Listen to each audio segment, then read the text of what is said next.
Investasi Alfamidi di Panjilokan, Bandung. Open investment, buy or buy.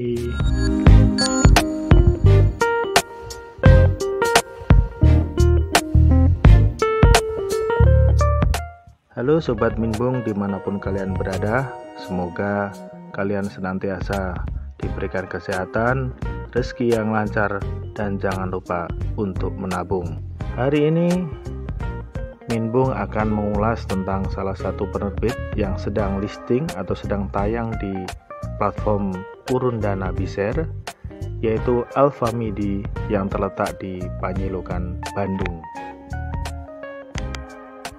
Kita akan bahas berapa dana yang dibutuhkan, dana itu digunakan untuk apa, dan tentunya bagaimana prospeknya jika dilihat dari lokasi Alfamidi tersebut, dan juga jika kita bandingkan dengan Alfamidi yang sebelumnya sudah di listing di BISER. Namun sebelum kita mulai, silakan simak disclaimer berikut.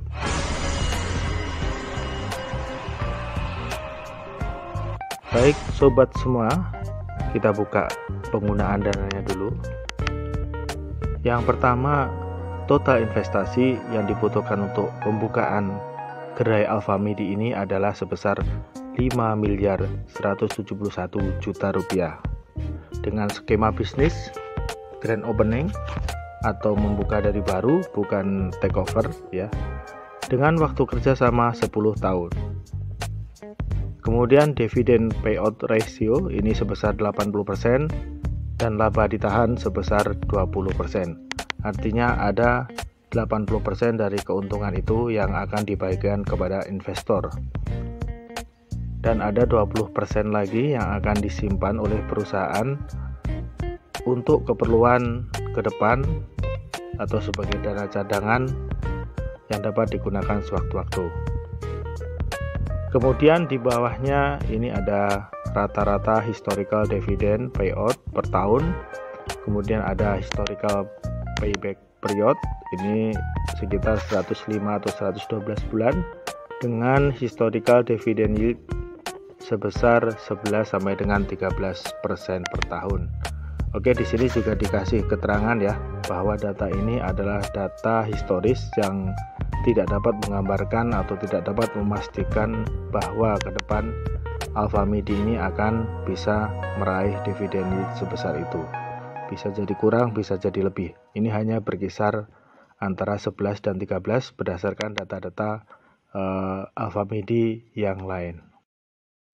Berikutnya kita lihat lebih detail lagi penggunaan dana sekitar 5 miliar tadi. Yang pertama, ini akan digunakan untuk renovasi bangunan, karena bangunan itu berupa ruko ya, ruko yang masih kosong, jadi perlu disesuaikan dengan standar Alfamidi. Sebesar 1,5 miliar ini digunakan untuk renovasi, kemudian pembelian aset-aset seperti rak dan lain sebagainya, perizinan, serta untuk grand opening. Dan satu lagi untuk franchise free 10 tahun ya, sebesar 75 juta. Kemudian ada PPN, ini tentunya dikenakan PPN sebesar 80,9 juta. Kemudian ada biaya akuisisi properti sebesar 3,291 miliar. Ini cukup mahal ya, karena ruko di pinggir jalan. Jadi tentunya akuisisi ini sudah dituliskan keterangan di prospektus. Ini sudah ada appraisal dari kantor akuntan publik. Pada tahun 2018 properti ini dinilai sebesar 2,2 miliar. Kemudian pada tahun 2023 ini nilai properti tersebut dinilai sebesar 3,291. Jadi ini ada penambahan sekitar 1 miliar ya. Sobat Minbung bisa menilai sendiri apakah harga ini wajar atau tidak untuk lokasi di Panjilokan, Bandung, dengan luas properti sebesar atau luas tanah sebesar 322 meter persegi. Berikutnya kita lihat dari lokasi Alfamidi ini kalau kita lihat di Google Map, lokasinya agak kurang strategis ya dibanding dengan Mas Mansur Surabaya. Jadi kita lihat di sebelah utaranya ini taman ya, ini tentunya jarang ada perumahan. Di sebelah selatan ini baru ada pemukiman penduduk, dan jarak berapa meter kemudian ada pemukiman lagi. Dan di pemukiman itu kalau kita lihat ini sudah ada Indomaret dan Alfamart gitu ya. Jadi secara lokasi ini kalau menurut Mimin tentunya agak kurang dibanding dengan Alfamidi Mas Mansur di Surabaya maupun Alfamidi di Bekasi Grand Residence.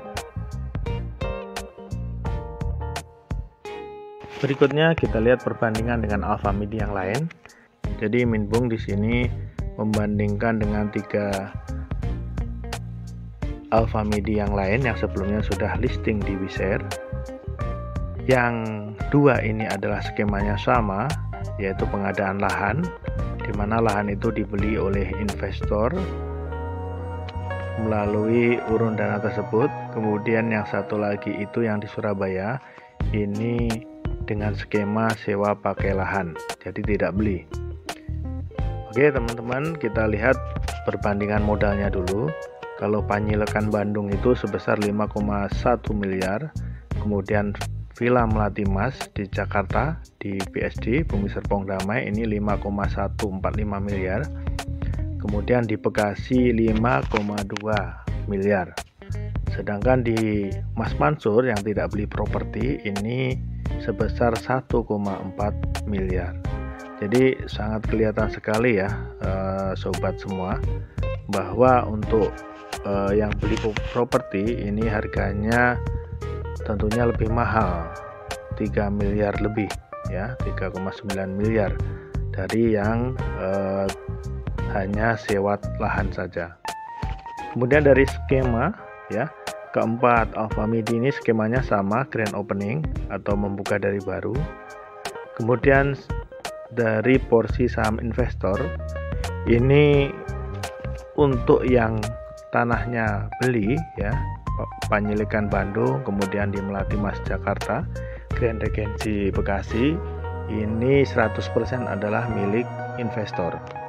Jadi keuntungannya nanti akan kembali ke investor sesuai dengan porsi sahamnya masing-masing.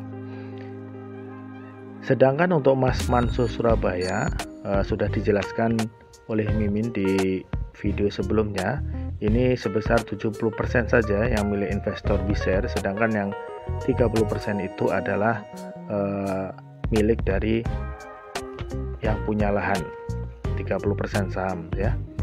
Kemudian dari kepemilikan lahan ini 3 Alfamidi Bandung, Jakarta, Bekasi ini semuanya adalah milik investor. Jadi ini dari segi keamanan investasi tentunya lebih terjamin karena tanah sudah dimiliki oleh PT yang menaungi investor. Dan diharapkan dengan kepemilikan lahan ini tentunya nanti investor selain mendapatkan dari keuntungan dividen atau bagi hasil, juga mendapatkan capital gain atau kenaikan harga properti yang tentunya dari tahun ke tahun diharapkan akan selalu naik harga propertinya. Namun kembali lagi ke sobat ya, sobat bisa menilai sendiri. Tadi nilainya di appraisal itu 2,2 miliar pada tahun 2018, sedangkan di tahun 2023 ini dinilai sebesar 3,2 miliar. Jadi sobat bisa menilai apakah harga itu layak untuk properti di sana ataukah sudah terlalu mahal. Jadi kalau terlalu mahal percuma juga, capital gain-nya ya ini akan susah didapat ya, karena kalau dijual lagi belum tentu harganya akan laku sebesar 3,2 miliar. Kemudian masa kerjasama ini adalah 10 tahun, semuanya 10 tahun, karena skema Alfamidi itu paling banyak mungkin 10 tahun ya sobat semuanya. Namun setelah 10 tahun itu masa kerjasama bisa diperpanjang. Tentunya untuk yang sudah punya lahan sendiri, ini untuk perpanjangannya akan lebih mudah ya, karena tidak perlu sewa lagi. Sedangkan untuk yang sewa pakai, tentunya untuk perpanjangannya harus keluar biaya sewa lagi, dan mungkin juga nanti akan terjadi kenaikan biaya sewa. Namun Minbung mengingatkan ke sobat semuanya, jadi dari semua penerbit minimarket yang ada di BShare ini, kita belum bisa melihat apa yang terjadi setelah masa kerjasama ini berakhir. Memang ada catatan bahwa masa kerjasama ini bisa diperpanjang, namun mekanisme perpanjangan itu masih belum jelas, karena belum ada satupun dari minimarket yang sudah melewati masa habisnya masa kerjasama. Pertama adalah laba ditahan. Ini akan digunakan untuk apa? Apakah untuk perpanjangan sewa, apakah untuk renovasi ya. Kemudian apakah untuk perpanjangan tersebut nanti investor masih akan ditarik uang kembali. Bagaimana nasib investor yang misalnya tidak mau untuk memperpanjang lagi? Artinya bisa jadi kemungkinan nanti kepemilikan tanahnya juga hangus. Ya, ini perlu menjadikan perhatian atau kewaspadaan sobat-sobat semua. Kemudian kita bandingkan dari sisi return of investment atau ROI-nya selama tahun 2022. Jadi ini adalah persentase keuntungan atau persentase dividen yang didapat dibandingkan dengan modal yang sobat semuanya keluarkan. Untuk Panjilkan Bandung karena belum mulai, tentu saja ini datanya masih menjadi tanda tanya. Kemudian untuk Villa Melati Mas Jakarta, ini selama tahun 2022 mencatatkan ROI sebesar 1% ya. Jadi selama 1 tahun yang didapat investor hanya sekitar 1% dari modal yang dikeluarkan. Jadi cukup minimalis, sangat minimalis sekali. Ini nyaris seperti tabungan. Kemudian di Bekasi ini ROI-nya sebesar 2,81%. Jadi ini kecil juga sobat semuanya ya. Ini di bawah deposito ya, masih di bawah deposito. Jadi nilainya sangat kecil. Kemudian yang untuk Mas Mansur Surabaya ini, nah ini besar sekali sobat semuanya, sebesar 28,46%. Jadi dalam 1 tahun dari uang yang kita tanamkan misalnya 1 juta, ini sudah bisa menghasilkan dividen sebesar 28,46% atau sebesar 284.000 ya. Ini cukup bagus ya teman-teman. Artinya dalam waktu 4 tahun ini kalau stabil bisa balik modal, katakanlah begitu. Nah ini juga perlu menjadi perhatian teman-teman semuanya. Tentunya dengan tidak membeli lahan ini sangat jauh lebih minim biayanya, sehingga nanti misalnya dengan skema beli lahan dan tidak beli lahan ini omsetnya sama, tentunya keuntungan yang didapat akan jauh lebih besar Alfamidi yang tidak membeli lahan, yang hanya sewa lahan. Dan mungkin sobat punya pemikiran lain ya, oh saya mau beli propertinya, siapa tahu 10 tahun kemudian harganya sudah naik berkali-kali lipat. Oke, itu adalah keputusan teman-teman semuanya. Kalau Minbung ya tentunya dengan melihat hasil yang seperti ini akan lebih memilih untuk menginvestasikan uang di Surabaya ya, tentunya Mas Mansur Surabaya yang memberikan keuntungan paling besar. Kemudian berikutnya kita lihat dari sisi lokasi ya sobat semuanya.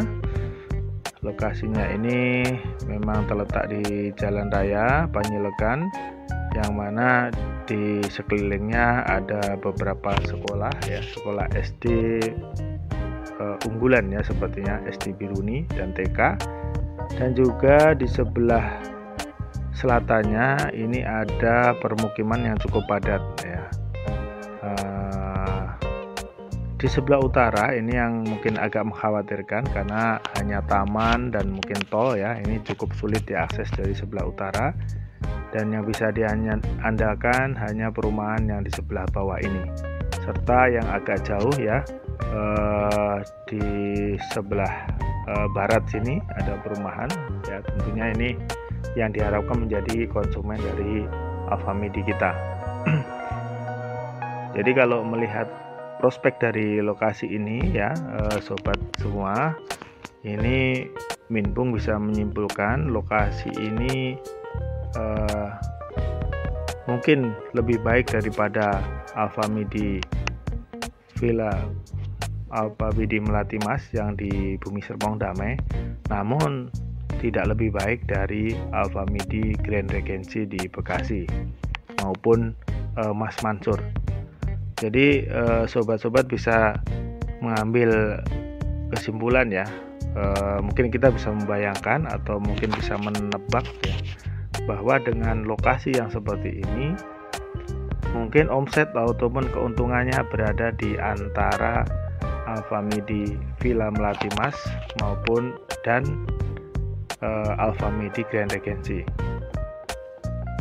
Jadi kalau tadi sudah kita uraikan, kalau Villa Melati Mas itu 1% ROI-nya, kalau Grand Regency ya 2,8% ya. Mungkin nanti di antara itu ROI yang didapatkan dari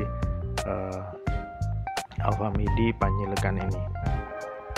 Dan mungkin juga teman-teman semuanya, memang di awal-awal pembukaan Alfamidi mungkin masih berasa sepi gitu ya.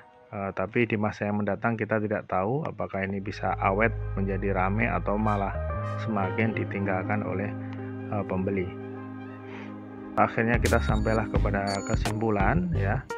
Yang pertama, Alfamidi Panjilekan ini menggunakan skema grand opening dengan pembelian lahan, yang ini menyebabkan uang yang akan diserap dari investor ini cukup banyak, jadi sekitar 5,1 miliar. Ini tentunya dengan modal sebesar itu Alfamidi dituntut untuk dapat memberikan atau menghasilkan penjualan dan keuntungan yang cukup tinggi untuk mencapai ROI yang diharapkan. Kalau melihat dari gambaran-gambaran Alfamidi dengan skema seperti ini, tentunya hasilnya kurang bagus ya menurut Minbung. Yang kedua, dari segi lokasi, Alfamidi Panjilekan ini berada atau mungkin prospeknya di antara Alfamidi Villa Melati Mas dan Grand Regency Bekasi. Yang terakhir, kesimpulannya, dan kesimpulan yang terakhir, apakah Mimin akan membeli saham ini? Tentunya Minbung akan menggunakan kesempatan listing ini untuk membeli saham, tentunya dengan nilai yang masih dapat ditoleransi oleh Minbung seandainya memang terjadi kegagalan pada operasional Alfamidi ini. Tentunya Minbung akan membeli dengan anggaran minimalis untuk melihat perkembangan ini dari tahun ke tahun. Jika memang perkembangannya bagus, kita masih bisa membeli tambahan di pasar sekunder. Namun kalau perkembangannya tidak bagus, tentunya dengan uang yang tidak terlalu banyak kita tidak akan merasa terlalu kehilangan. Demikian, terima kasih dari kami. Sampai jumpa pada video-video selanjutnya. Jika video ini berguna, silahkan klik like, subscribe, dan komen. Serta jangan lupa untuk di-share kepada teman-teman yang lain.